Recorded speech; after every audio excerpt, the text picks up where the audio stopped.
আমরা লক্ষ্য করছি যে সারা দেশে বিভিন্ন জায়গায় যে বিভিন্ন ঘটনাগুলো ঘটছে একটা তফসিল হয়ে গেছে। তফসিল হয়ে যাওয়ার পর এই ধরনের যে মুভ জাস্টিস যে হচ্ছে বিভিন্ন জায়গায়, গতকালকেও কিছু কিছু জায়গায় হয়েছে, এটি আমাদের যেভাবে হোক নিয়ন্ত্রণ করতে হবে।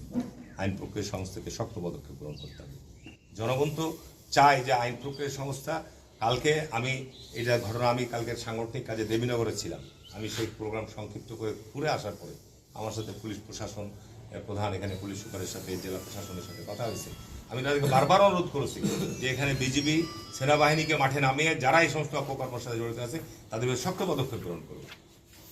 এখানে তো আইন প্রক্রিয়া সংস্থার হাতে অস্ত্র দেওয়া হয়েছে আপনার চেহারা দেখানোর জন্য নয়, জনগণের জানমাল নিরাপত্তা দিতে হবে।